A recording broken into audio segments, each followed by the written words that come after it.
Shalom Bapak Ibu dan saudara-saudari yang dikasihi Tuhan Yesus Kristus. Kiranya kita semua sehat dan tetap semangat sekalipun di tengah-tengah pergumulan, karena Allah Sang Immanuel selalu beserta dengan kita. Saya mengajak kita berdoa sebelum merenungkan firman Tuhan. Bapa kami bersyukur kepadamu karena Engkau adalah Allah yang baik dan kebaikan-Mu tidak pernah berhenti dalam kehidupan kami. Kami sadari ataupun tidak kami sadari, karena itulah pribadi-Mu, Allah yang baik, Allah yang mengasihi kami dalam segala keberadaan kami. Sebentar kami akan merenungkan kebenaran firman-Mu. Roh Kudus, terangilah hati kami. Dalam Kristus Yesus kami berdoa. Amin. Firman Tuhan hari ini terambil dari Efesus 5 ayat 1 sampai 14. Tapi saya hanya membaca ayat 13 dan 14. Demikian firman Tuhan. Tetapi segala sesuatu yang sudah ditelanjangi oleh terang itu menjadi nampak, sebab semua yang nampak adalah terang.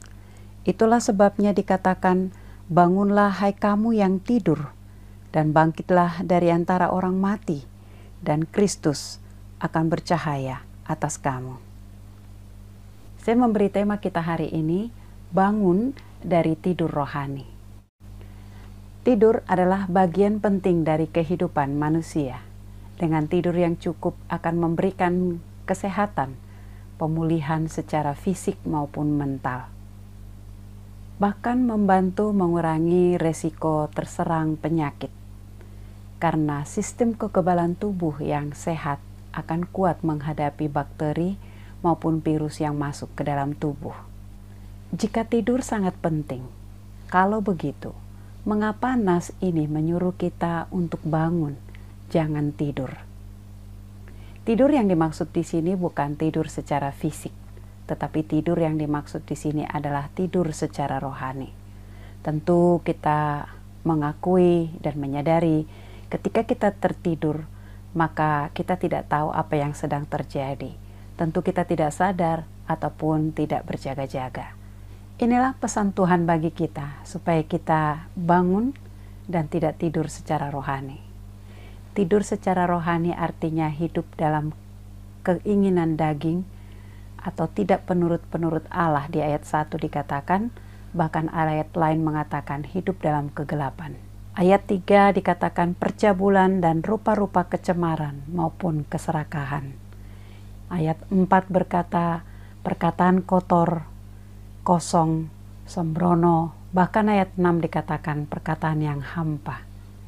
Sedangkan di ayat yang kelima dikatakan sundal, cemar, dan penyembah berhala.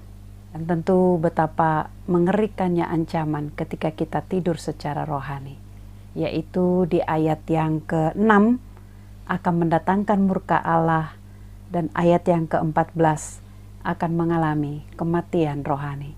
Tentu kita tidak mau dalam kondisi ini, dan yang tentu kita akan mengalami kekeringan rohani. Kita bisa beraktivitas secara rohani, tetapi hati kita yang terdalam mengalami kekeringan. Jemaat yang dikasihi oleh Tuhan, dalam natur kita manusia berdosa tidak ada yang sempurna. Mengalami tertidur rohani adalah wajar, tetapi bukan berarti kita diam di tempat. Namun jangan terlena, kita harus bangkit kembali, bangun dari tidur rohani kita.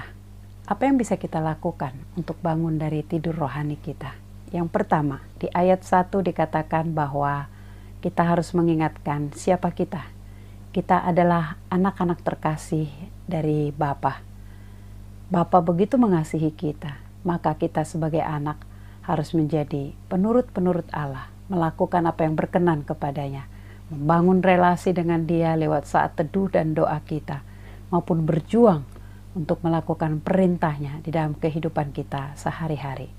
Yang kedua, memang kehidupan ini bukan semakin mudah.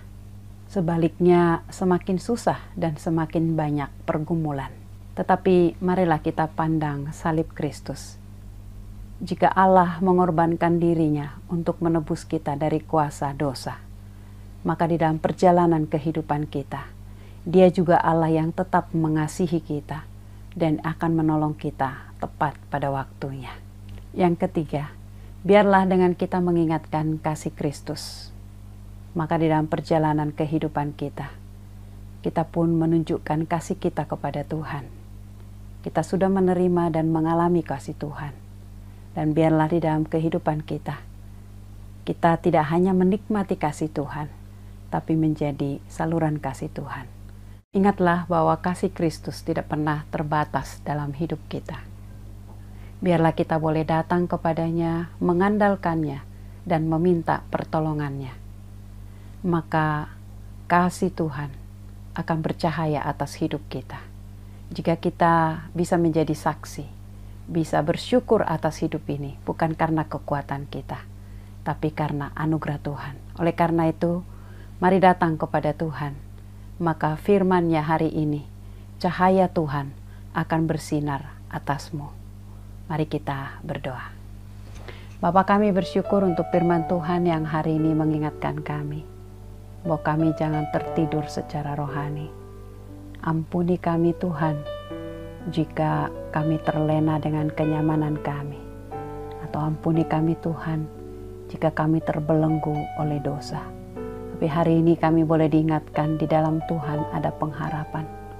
Ketika kami mau datang, maka cahaya Kristus akan bersinar atas hidup kami, yang memberikan kami kemampuan untuk hidup, bangkit, dan bercahaya di tengah-tengah dunia di mana kami hadir.